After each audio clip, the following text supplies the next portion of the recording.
హర్యానాలో బీజేపీ విజయానికి కారణాలేంటి? BJP winnowing formula ఏంటి? అసలు మోదీ అమలు చేసిన వ్యూహాలేంటి? కాంగ్రెస్ను దెబ్బతీసిందెవరు? హర్యానాలో బీజేపీ ప్లస్లేంటి, కాంగ్రెస్ మైనస్లేంటి?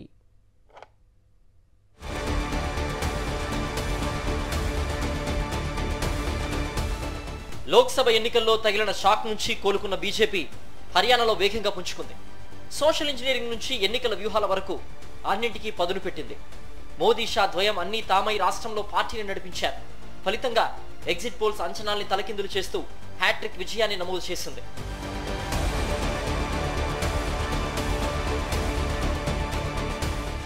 ఈ ఎన్నికల్లో బీజేపీ సోషల్ ఇంజనీరింగ్ బలంగానే పనిచేసింది.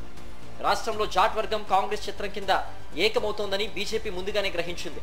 దీనికి రెజ్లర్ల ఆందోళన కూడా తోడవడంతో బలమైన ఓబీసీ వర్గాన్ని తమ వైపుకు తిప్పుకునేందుకు నాయబ్ సింగ్ సైనికి అధికార పగ్గాలు అప్పగించింది బీజేపీ.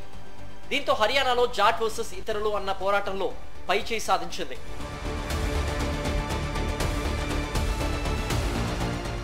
అగ్రకులాలు, పంజాబీలపై బీజేపీ ఎక్కువ ఆధారపడింది.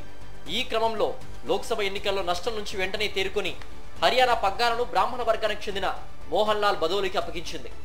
రాష్ట్రంలో ఈ వర్గం ఓట్లు 7.5% ఉంటాయి. 11 సీట్లను ఈ వర్గానికి కేటాయించింది. మరోవైపు కాంగ్రెస్ జాట్ దళిత్ కూటమి ఏర్పాటు చేస్తుంది. అయితే బీజేపీ యాంటీ జాట్ కూటమితో హస్తం పార్టీ దూకుడు తగ్గించాల్సి వచ్చింది. ముఖ్యంగా జాట్ వర్గానికి చెందిన వ్యక్తిని ముఖ్యమంత్రిగా ప్రకటిస్తే అర్బన్ ఓట్లను కోల్పోవచ్చని ఆందోళన చెందింది. దీంతో సీఎం అభ్యర్థి పేరు ప్రకటనను వాయిదా వేసుకోవాల్సి వచ్చింది. రైతుల ఆందోళన వల్ల వచ్చిన ప్రతికూల ఇమేజ్ నుంచి బయటపడడానికి ఈ ఏడాది ఆగస్టులో 24 పంటలకు కనీస మద్దతు ధర ఇవ్వాలని నిర్ణయించింది. ఇది ప్రభుత్వ వ్యతిరేకతను కొంత తగ్గించగలిగింది.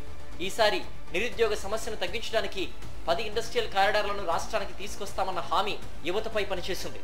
వీటి ద్వారా 50,000 ఉద్యోగాలు ఇస్తామని పార్టీ పేర్కొంది. అగ్నివీర్ల అంశం రాష్ట్రంలో కమలం పార్టీని చాలా కాలం ఇబ్బంది పెట్టింది. దీనికి చెక్ పెడుతూ వారికి 10% రిజర్వేషన్లు ఇస్తామనడంతో పాటు బ్యాంకు రుణాల మంజూరు సరళతరం చేస్తామన్న హామీ పనిచేస్తుంది.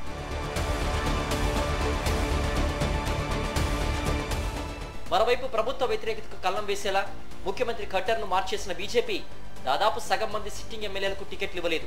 దీంతో ఇప్పటికే స్థానిక ప్రజాప్రతినిధులపై ఉన్న బలమైన వ్యతిరేకతకు చెక్ పెట్టినట్లయింది.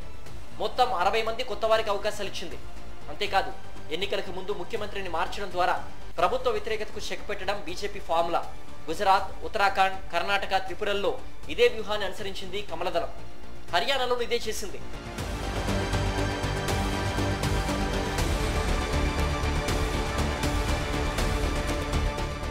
ఇక హర్యానాలో కాంగ్రెస్ ఓటమికి చిన్న పార్టీలే ప్రధాన కారణంగా కనిపిస్తోంది. కాంగ్రెస్ విజయావకాశాలకు ఆమ్ ఆద్మీ పార్టీ దారుణంగా గంటికొట్టింది. దాదాపు 2% ఓట్లు ఆప్ అభ్యర్థులకు పోలయ్యాయి. ఆప్తో పాటు ఐఎన్ఎల్డీ, బీఎస్పీ కూటమి భారీగా ఓట్లు చీల్చడం బీజేపీకి కలిసొచ్చింది. అందుకే బీజేపీ కంటే ఎక్కువ ఓట్లు రాబట్టినా వాటిని సీట్లుగా మలుచుకోవడంతో విఫలమైంది కాంగ్రెస్. 10 ఏళ్లుగా అధికారంలో ఉన్న బీజేపీపై ప్రజల్లో వ్యతిరేకత ఉన్నా దాన్ని ఓట్లుగా మలుచుకోవడంలో కాంగ్రెస్ విఫలమైంది.